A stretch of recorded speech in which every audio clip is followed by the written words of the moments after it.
family, we think of warmth, support, love. But sometimes those bonds, well, they can twist into something dark and dangerous. Yeah, the ties that bind can also strangle. And that's where we're diving in today, into the Moore family. From the outside, they might have seemed like any other family, but beneath the surface, there is a current of conflict, resentment. Yeah, a real powder keg. And we're going to see how those family tensions ignited, tragically. So what happened? Well, a granddaughter ends up shooting her own uncle, and her grandmother, get this, expresses relief at his death. It sounds like something ripped from a Law and Order episode. Right. But this is real life. Yeah. And we're going to unpack it all using court documents, police interviews, even audio recordings. Yeah. We're talking deep, deep dive. It's a puzzle, but one with some pieces missing. And the picture it paints is both fascinating and really disturbing. Exactly. So let's start by meeting the key players. Shane Moore, a lawyer, once had a promising career, but things went south. He ended up back on the family ranch, taking care of his ailing father. Classic prodigal son story. Right.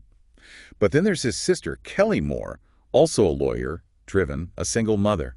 She's living in a family-owned Victorian home in town. Two siblings, two very different paths. And then we have Tucker, Kelly's daughter.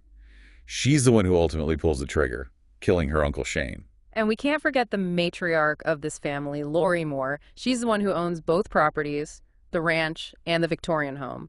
So both Shane and Kelly were kind of financially dependent on her. Right, which definitely adds another layer of complexity to this whole situation. Oh, absolutely. Money and family, never a good mix. So let's get to the actual incident. Shane is shot and killed by his niece, Tucker, inside his mother's house, Right. right there in the family home. Heavy. Tucker claims self-defense. She says Shane was assaulting her mother when she shot him. A daughter protecting her mom, it's a powerful image. It is.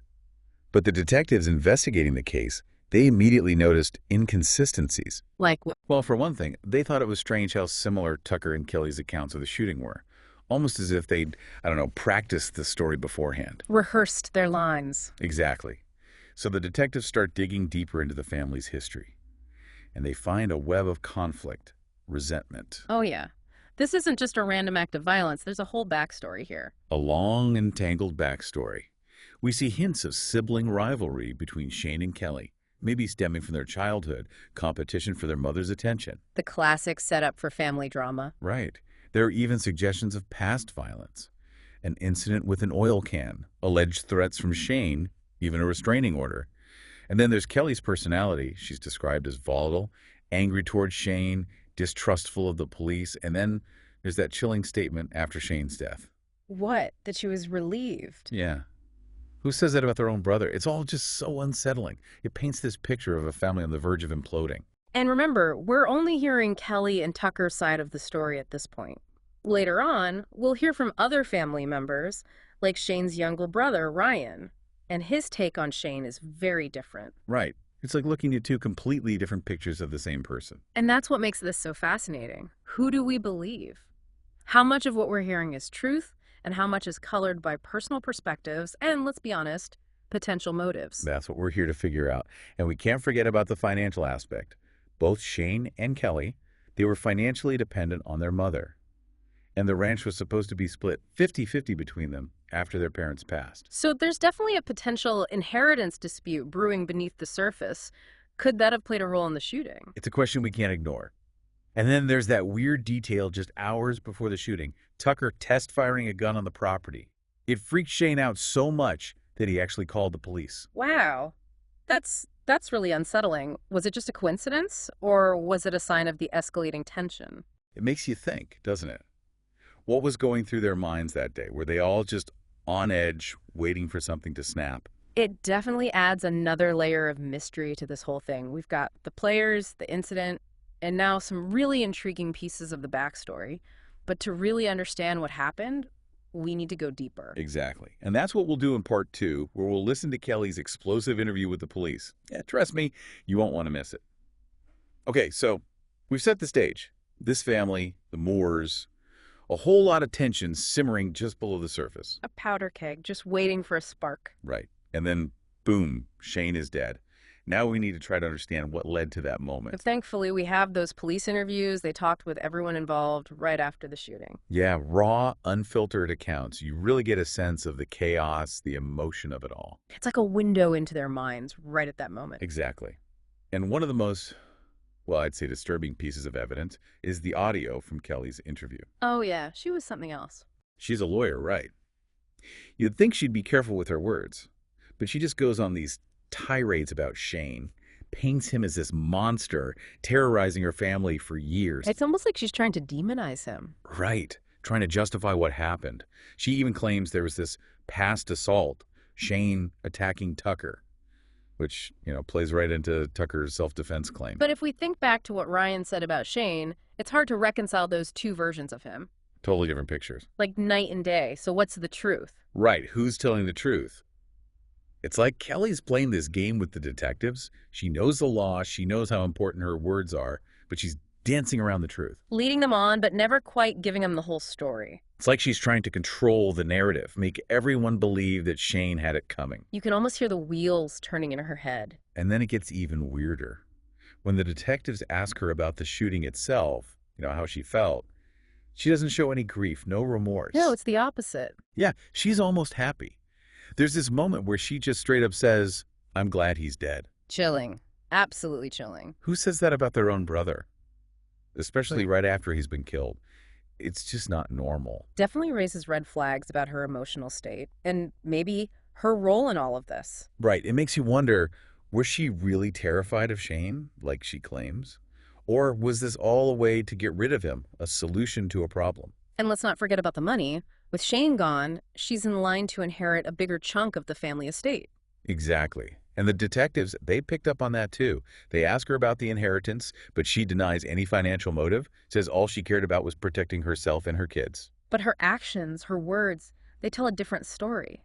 That evasiveness, the anger, the relief she expresses, it all points to something more than just self-defense. It's like she needed to believe that Shane was this monster, that he had to be stopped, even if everyone else saw him differently. Yeah, like she created this alternate reality in her mind. And maybe she built Tucker into that reality too. It's possible. We've heard Kelly's side, but what about Tucker? What does she have to say? That's what we'll find out next time.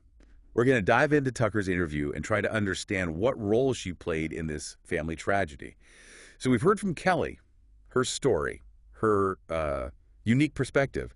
Now we need to hear from the person who actually fired the gun, Tucker. Right. The one who pulled the trigger. Her interview is crucial. Yeah, we have to understand her side of things, what she saw, what she felt.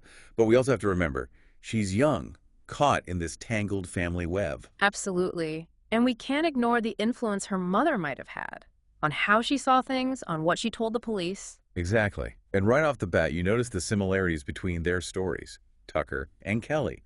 They both describe Shane in the same way. Menacing, threatening, dangerous. Is she echoing her mother? Or does she genuinely believe it? That's the question, isn't it?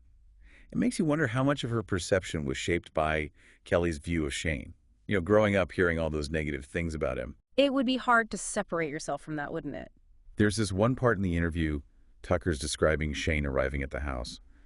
And it's like something out of a horror movie. The way she talks about him grabbing the door frame, the look on his face. Trying to paint a picture of terror. Right. But even the detectives, they comment on how rehearsed it sounds. Like she's telling a story she's memorized.